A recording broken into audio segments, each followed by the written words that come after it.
Farm for Profit Podcast. Take a listen, have a blast. Farm for Profit Podcast. Learn about farming while having a laugh. Farm for Profit Podcast. All right, it's that time of year. What a perfect opportunity to prepare for our spring nitrogen application opportunities. My pleasure to have Stender here with Corteva. He's a nitrogen stabilizer strategic account manager here to fill us in on a couple of things we may not have already known. Welcome to the podcast, Ty. Yeah, Tanner, thanks for having me. I appreciate it. So we kind of chatted, right? Our listeners are very aware of what nitrogen stabilizers can do, and a lot of them are very familiar with this conversation taking place in the fall. Why are we talking about this here in February in preparation for spring applications?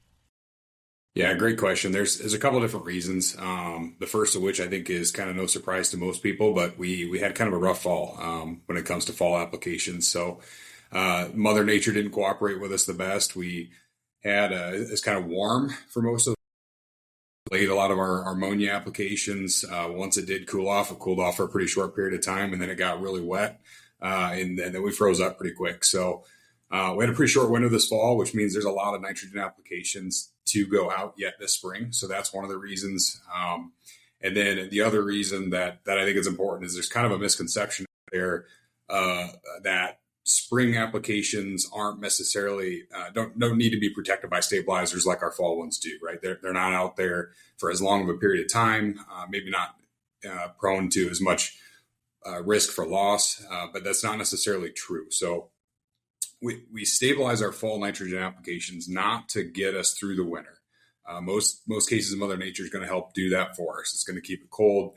There's not a lot of conversion happening. It's really not till that spring time frame where the soil starts to warm up. We start to get a lot of moisture, and that's really when that loss occurs. And so whether it's a fall application or a spring application, it's really important to protect both of those from that nitrogen loss. So it must be an important product for farmers to use, because I think now I've met at least 3 nitrogen stabilizer strategic account managers. How big is your team at Corteva?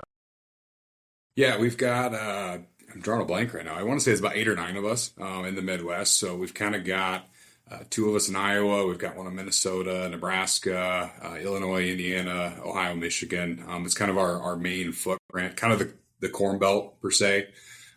Is kind of the areas that we cover. And then we kind of work outside of that area just a little bit as well. But we really cover the Midwestern corn growing region.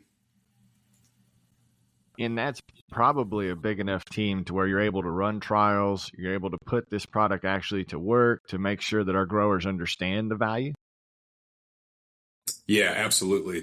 We've put a big emphasis on it. So, we've had Inserve and Instinct around for a while, and we've been working on it for a while, but our team came on board and we've had a lot of trials in the past, but we really wanted to update a lot of that data. So in 2024, we put a big emphasis on trial all across the Midwest. And with these trials, we didn't just simply wait till the end of the year, collect the yield data. That's something we did as well. But we've also been putting an emphasis on the soil samples. When you think about herbicides or fungicides, insecticides, a lot of times you're seeing, that product work out in the field. With nitrogen stabilizers, it's a little tougher to see that. A lot of that's occurring below ground. And so by pulling those soil samples, we're testing for what percent is in the ammonium form, what percent's in the nitrate form, and getting a better idea of how well those stabilizers are working for us in the soil. And so we had some pretty good results this year for both pre-plant and side dress results. We saw an average of about 11% more nitrogen in that ammonium form versus the nitrate form. That ammonium form is the stable form of nitrogen. And that's versus untreated, and that's versus some other competitor products out there.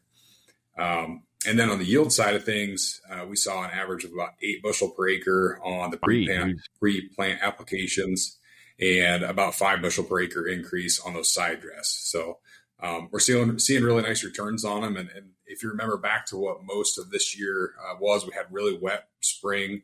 Then we kind of dried off in the midsummer. And so we've kind of had a mix of weather conditions, but those spring rains that we tend to get, maybe a little heavier this past year, are really driving a lot of that nitrogen loss. And I think that's why we're seeing some really good returns here this year.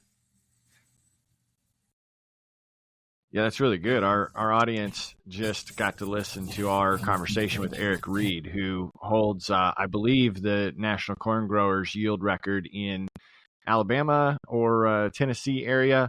And he was explaining how important it is to make sure that you've got nitrogen out there when the plant needs it. And that's good to see that your team also has results that shows how these products can do that. Now, as you continue to look at the studies to make sure that this product continues to be viable for our audience, what's the future of testing look like? What type of trial scale are you looking at?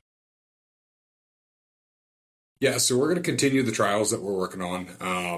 For each of us account managers out there in the Midwestern area, we're trying to place very strategic trials so that we're getting, not just really small strip trials, but we're doing field wide trials, and we're all trying to get kind of a handful in each of our geographies so that we've got a good representative amount of data from each geography. That's one of the things that has been requested of us in the past is, hey, what's it doing in my backyard? If I'm in Iowa, it doesn't necessarily matter to me as much what things are doing in Illinois or Indiana. I want to know what it's doing in my backyard. And so we're going to continue doing that and trying to get those local trials with local data.